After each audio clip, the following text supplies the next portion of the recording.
تعالیٰ کو تمہیں عذاب دے کے کیا ہاتھ آتا؟ اللہ تعالیٰ کیا کرتا تمہیں عذاب دے کے؟ وہ کیوں عذاب دیتا؟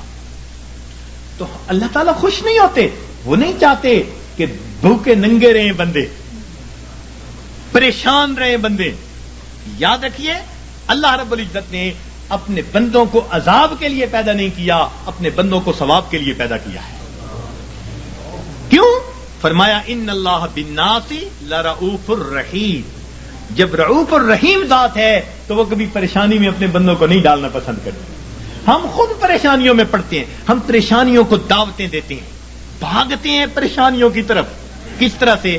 اپنے رب کے حکموں کو توڑ کے، اپنے محبوب کی سنتوں کو چھوڑ کے. کون سا گھر ہے آج بتائیے تو صحیح کہ جہاں نبی علیہ الصلوۃ والسلام کی سنتوں کو ذبح نہیں کیا جاتا؟ الا ماشاء اللہ. نیکوں کے گھرانوں میں بھی کوئی نہ کوئی فرد ایسا ہوتا ہے جو من مرضی کا مالک، نہیں حکم چلتا دوسرے کا، نہیں اختیار کسی کا. آج ہمارے گھر، گلی کوچے، بازار نبی علیہ الصلوۃ والسلام کی سنتوں کی مذبح گاہیں بن چکی ہیں. اور پھر ہم کہتے ہیں کہ ہمیں پرسکون زندگی نصیب ہو جائے.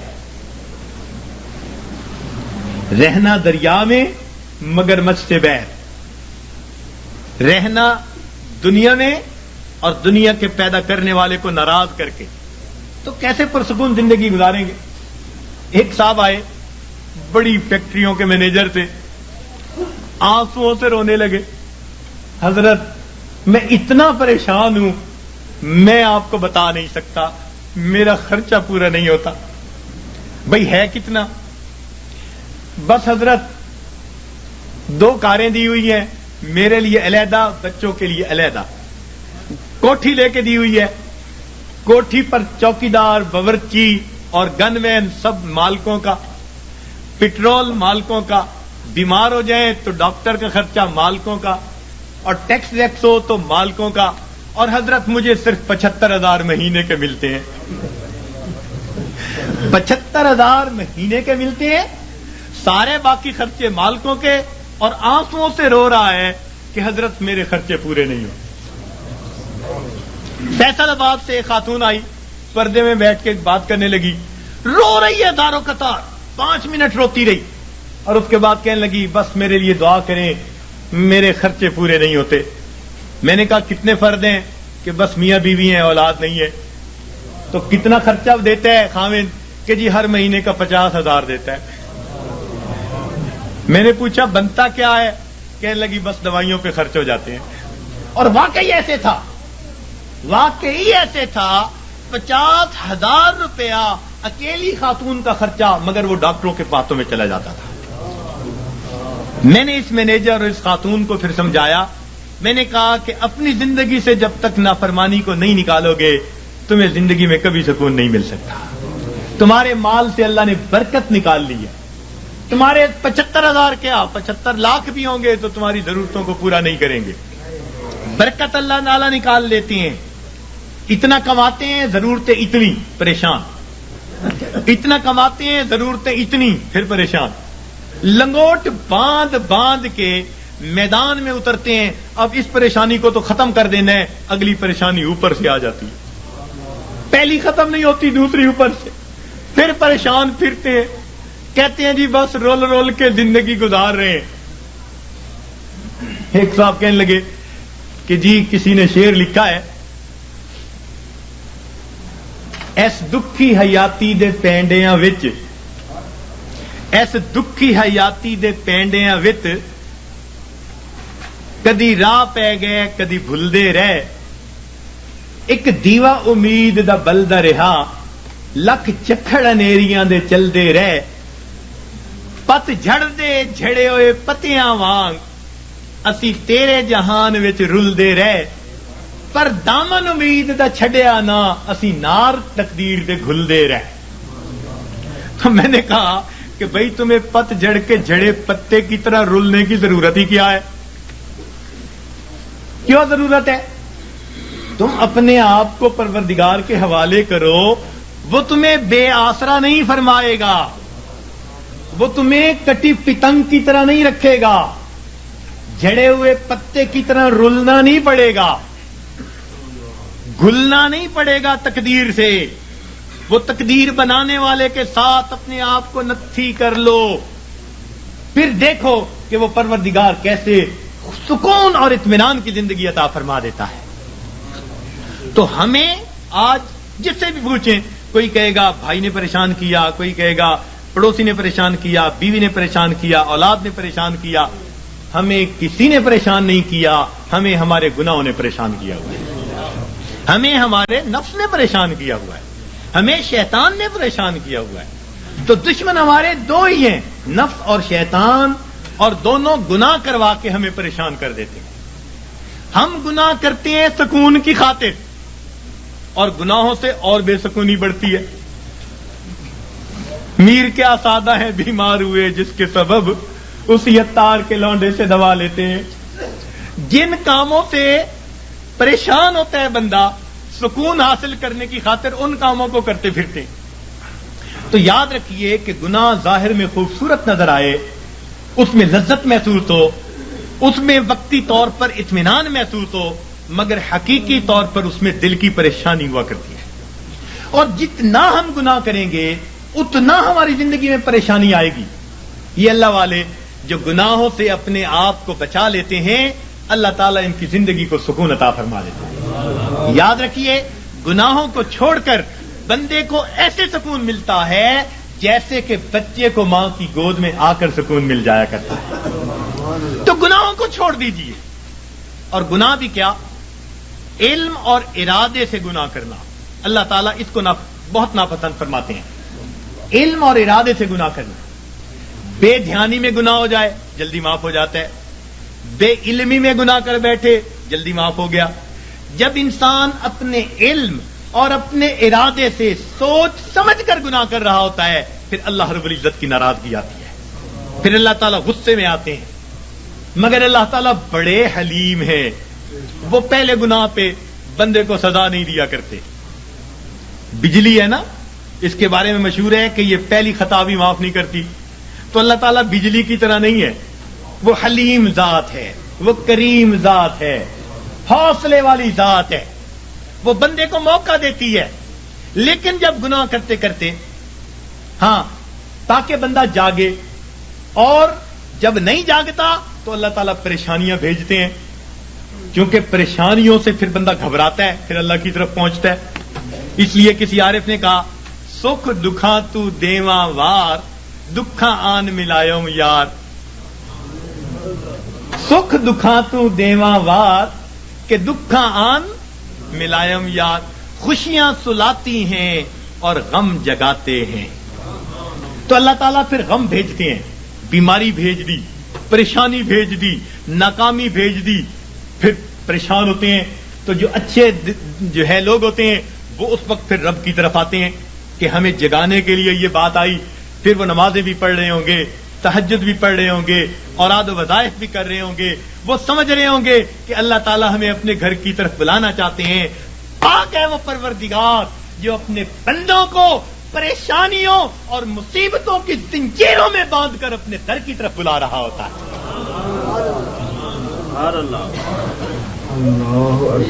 تو یہ کس لیے آتے ہیں؟ بندے کو جگانے کے لیے۔ مگر ہم جاگنے کی بجائے اور گناہ کر رہے ہوتے ہیں۔ کاروبار خراب ہوا بددیانتی کی وجہ سے، اب اس کا حل نکالا، بینک سے سود کے پیسے لے لو، یعنی علاج وہ تجویز کیا جو پہلے سے بھی زیادہ بندے کو پریشان کرنے والا ہو۔ تو موٹا اصول یہ ہے کہ اللہ رب العزت کی نافرمانی سے انسان کی زندگی میں پریشانیاں آتی ہیں، مصیبتیں آتی ہیں، ذلتیں آتی ہیں، رسوائیاں آتی ہیں، ناکامیاں آتی ہیں، اور ان کو چھوڑ کر انسان کو دنیا اور آخرت کی سرخروئی نصیب ہو جاتی ہے۔ تو ہم گناہوں کو چھوڑیں۔ پروردگار عالم نے ارشاد فرمایا، وَذَرُوا ظَاهِرَ الْإِثْمِ وَبَاطِنَهُ، تم چھوڑ دو وہ گناہ جو ظاہر میں کرتے ہو یا تم چھپ کر کرتے ہو۔ یہ گناہ چھوڑنے پڑیں گے، اور انسان گناہوں کی جان نہیں چھوڑتا، مصیبتیں اس کی جان نہیں چھوڑتی۔ اختیار ہمارا ہے۔ اور یاد رکھیے کہ جو بندہ اپنے علم اور ارادے سے گناہ کو کرنا چھوڑ دیتا ہے، جو بندہ اپنے علم اور ارادے سے گناہ کو کرنا چھوڑ دیتا ہے، پروردگار عالم اس بندے کی دعاؤں کو رد کرنا چھوڑ دیتا ہے. پکی بات ہے, وہ بندہ مستجاب الدعوات بن جاتا ہے.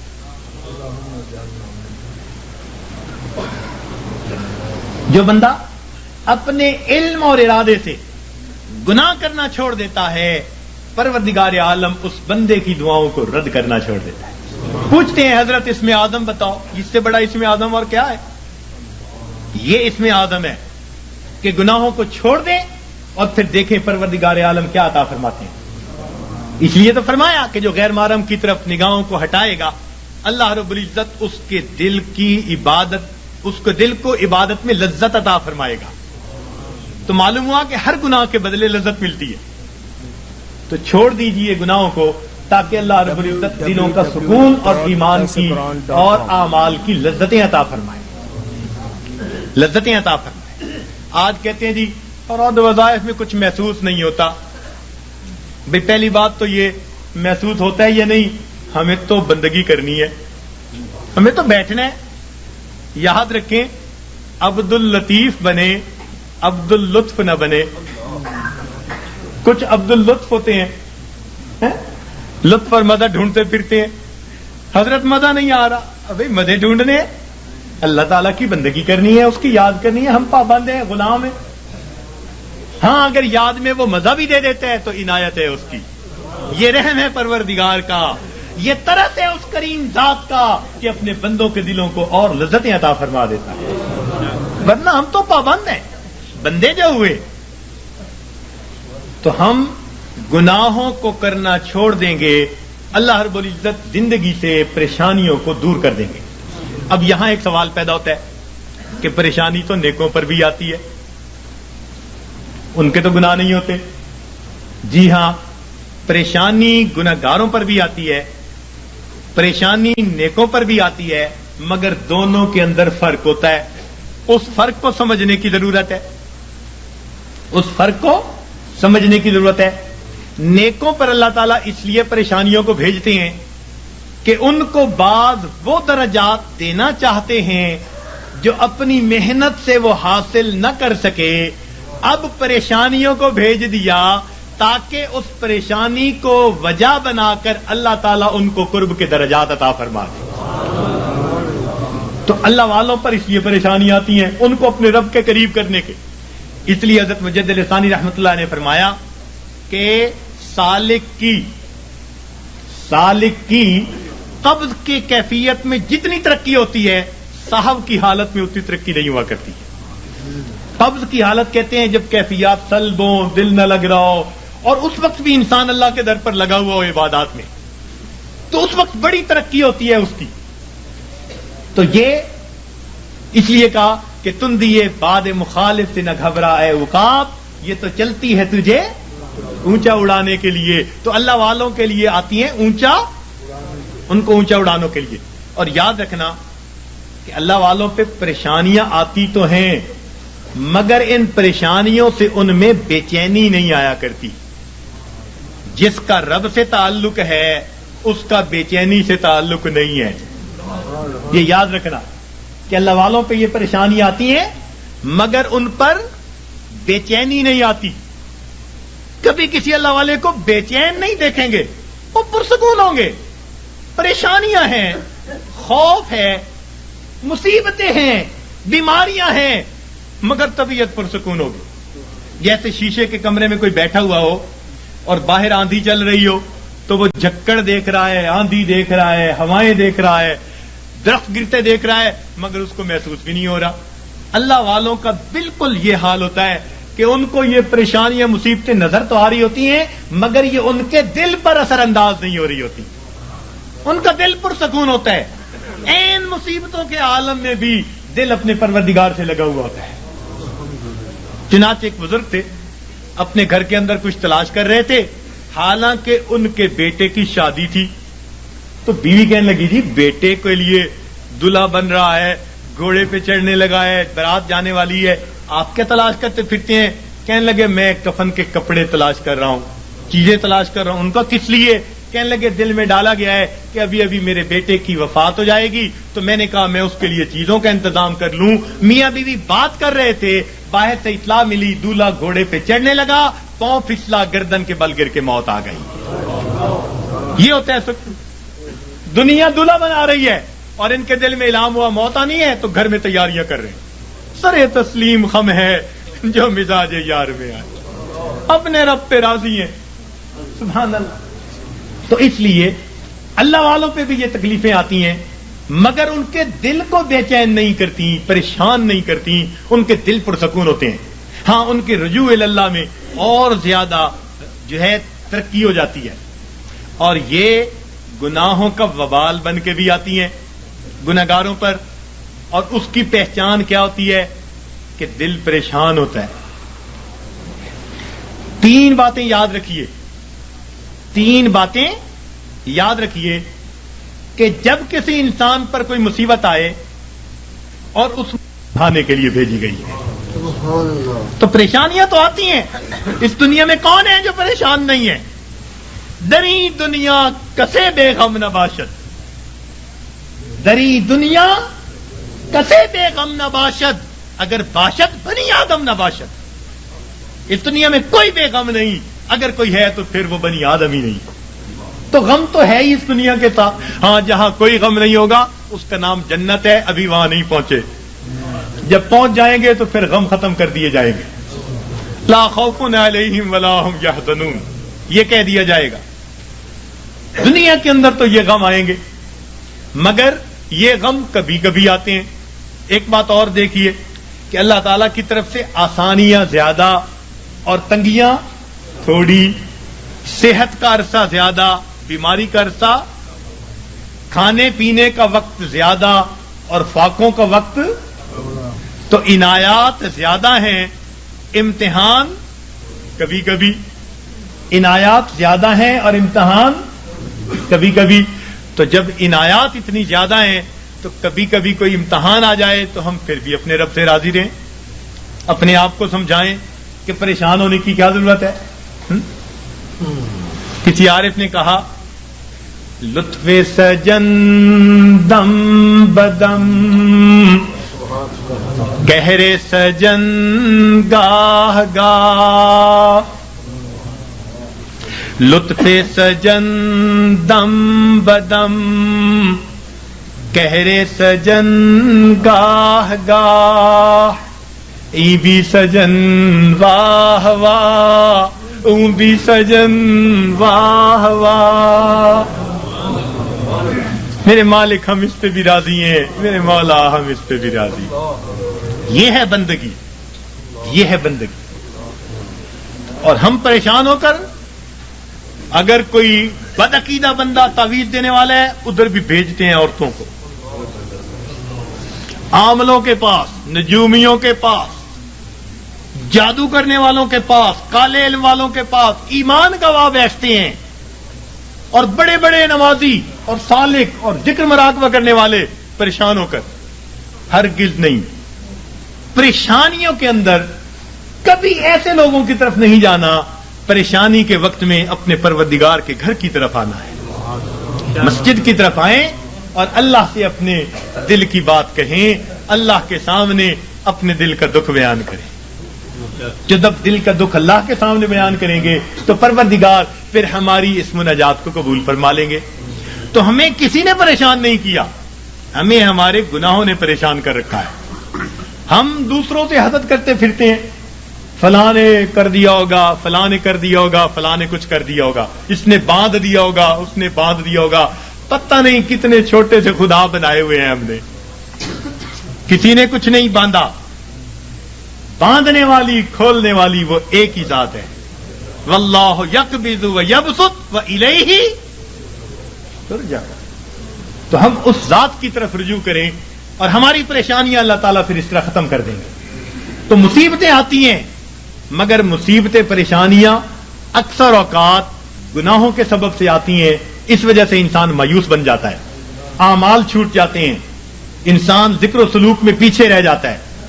اللہ والوں پر جو پریشانی آتی ہیں وہ درجات کو بڑھانے کے لیے آتی ہیں۔ اب یہ ایک بنیادی بات سمجھنے کے بعد یہ بات ذہن میں رکھیے کہ جب کسی بندے کو جگایا جائے اور وہ پھر بھی نہ جاگے تو پھر غصہ آتا ہے. گھر میں بھی ماں بچے کو جگائے، باپ بیٹے کو جگائے اور وہ نہ جاگے تو غصہ آتا ہے. جب اللہ تعالیٰ بندوں پر پریشانیاں بھیجتے ہیں اور وہ پھر نہیں جاگتے، یہ اللہ تعالیٰ کے غصے کا سبب بنتا ہے. اور پھر اللہ تعالیٰ اس کو دنیا کے اندر عبرت بناتے ہیں. فرماتے ہیں اولا یرون انہم یفتنون فی کل عام مرتن او مرتین ثم لا یتوبون ولا هم یذکرون. کیا یہ نہیں دیکھتے ہر سال میں ایک دفعہ یا دو دفعہ ان پر مصیبتیں بھیجی جاتی ہیں، پھر بھی توبہ نہیں کرتے، پھر بھی نصیحت نہیں حاصل کرتے. تو جب انسان جگانے کے باوجود نہیں جاگتا تو پھر اللہ تعالیٰ اپنے عذاب کا کوڑا بھیجتے ہیں. جب انسان گناہوں میں گھر جاتا ہے پھر اللہ تعالیٰ اس پر ہاتھ ڈالتے ہیں، پھر اس کو جہنم کی آگ میں بھیجتے ہیں. اس لیے فرمایا بلا من کسب سیئۃ، کیوں نہیں جس نے گناہ کیا وَأَحَاطَتْ بِهِ خَطِیئَتُهُ، اور اس کی گناہوں نے اس کا احاطہ کر لیا، فَأُولَٰئِکَ أَصْحَابُ النَّارِ هُمْ فِيهَا خَالِدُونَ. یہ ہیں آگ میں بھیجے جانے والے، ڈالے جانے والے، جو ہمیشہ ہمیشہ وہاں رہیں گے کہ گناہوں نے اس کا احاطہ کر لیا. تو کبھی کبھی گناہ بندے کو گھیر لیتے ہیں. جھوٹ کی زندگی، جھوٹ کی زندگی. اب غلط تعلق ہے، کہیں بندے بندے کے سامنے جھوٹ بول رہا ہے، پردے ڈالتا پھر رہا ہے، اس کے سامنے جھوٹ، اس کے سامنے جھوٹ، اس کے سامنے جھوٹ. حدیث پاک کا مفہوم کہ بندہ جھوٹ بولتے بولتے اتنا جھوٹ بولتا ہے اللہ تعالیٰ فرشتوں کے ذریعے نام اعمال میں کذاب لکھوا دیتے ہیں. جھوٹوں کے دفتر میں نام لکھا جاتا. چھپاتے پھرتے ہیں بندوں سے، پروردگار سے تھوڑا چھپا سکیں گے ان باتوں کو. تو کبھی کبھی انسان اپنی بری عادات کو نہیں چھوڑتا اور گناہوں کے اندر گھر جاتا ہے ان کو چھپانے کی خاطر، اور یہی چیز اس کے لیے مصیبت بن جاتی ہے. پھر ذکر میں ترقی کیسی، سلوک میں آگے بڑھنا کیسا. اب کبھی کبھی اوراد وظائف کر رہے ہیں، ساتھ کبیرہ کبھی مرتکب ہو رہے ہیں. یہ تو ایسا ہی ہوا جیسے گولیاں بھی کھا رہے ہیں اور ساتھ ساتھ زکام کے ہوتے ہوئے برف والا پانی بھی پیتے پھر رہے ہیں، تو زکام کیسے دور ہوگا. اسی لیے ذکر و سلوک میں آنے کے لیے پہلا قدم یہ ہے کہ انسان اپنے گناہوں سے سچی توبہ کر لے. یہ پہلا قدم ہے، یہ پہلا قدم ہم اٹھا لیں. پھر دیکھیے یہ تھوڑی دیر کا مراقبہ ہمارے لیے معلوم نہیں کتنی برکتوں کا باعث بن جائے گا. ہم جو کہتے ہیں نا ہوتا کچھ نہیں، نہیں، ہمارے مشائخ بڑی اللہ، ان حضرات نے اپنے مشائخ جن کی خدمت میں ہم نے اپنا وقت گزارا، ہم نے ان کی توجہات کو دیکھا. میرے دوستوں، میرے مہربانوں، ہمیں تو جو ملا اپنے مشائخ کی توجہ سے ملا.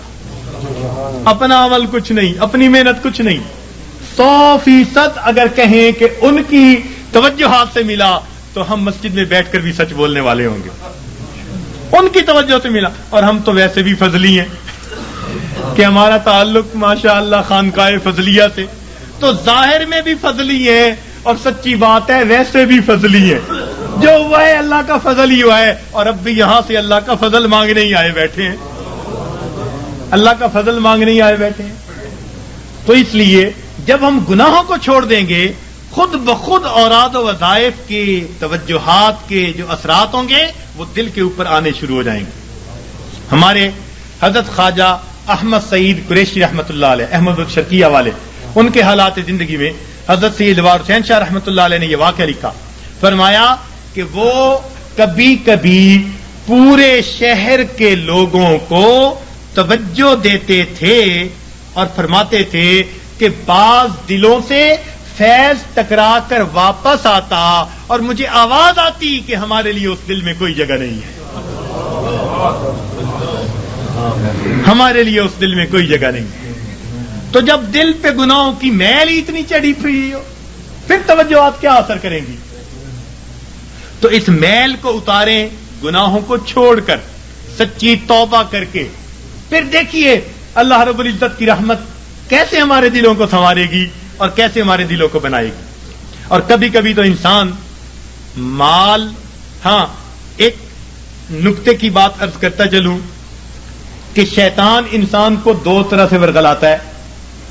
شیطان انسان کو دو طرح سے ورگلاتا ہے، ایک شہوات کے ذریعے سے اور دوسرا شبہات کے ذریعے سے. شیطان انسان کو دو طرح سے ورگلاتا ہے، ایک شہوات کے ذریعے سے اور دوسرا شبہات کے ذریعے سے. یعنی کچھ تو ایسے ہوں گے کہ وہ شہوات کے گناہوں میں لگے ہوئے ہیں، بد نظری میں، گناہ میں، زنا میں، فلاں میں. یہ شہوات کے گناہ ہیں جو مال سے تعلق رکھتے ہیں یا جمال سے تعلق رکھتے ہیں. دنیا میں دو ہی چیزوں کے اسیر ہیں نا، کچھ مال کے اسیر ہوں گے، کچھ جمال کے اسیر ہوں گے. تو شہوات کے ذریعے سے شیطان بہکاتا ہے، اور جن پر شہوات غالب نہیں آتی، قابو میں رہتے ہیں، ان کو شبہات کے ذریعے سے بہکاتا ہے. مثلا جی یہ مراقبہ سنت سے ثابت ہے، جی یہ بیعت واقعی ضروری ہے، جی یہ پیری مریدی اس وقت بھی تھی. اس قسم کی باتیں شبہات والی ذہن میں ڈالے گا. اور یہ شک ایسی بری بلا ہے کہ یہ انسان کے اعمال کی بنیاد کو ہلا کے رکھ دیتی ہے. اس لیے قرآن پاک میں ابتدا سے ہی کہہ دیا ذالک الکتاب لا ریب فیہ ھدی للمتقین. ھدی للمتقین بعد میں کہا، پہلے کیا کہا؟ کیونکہ شک کے ساتھ پڑھو گے تو پھر ہدایت نہیں ملے گی. نبی علیہ السلام نے دعا مانگی، اللہم انی اعوذ بک من الشک والشرک والشقاق والنفاق وسوء الاخلاق.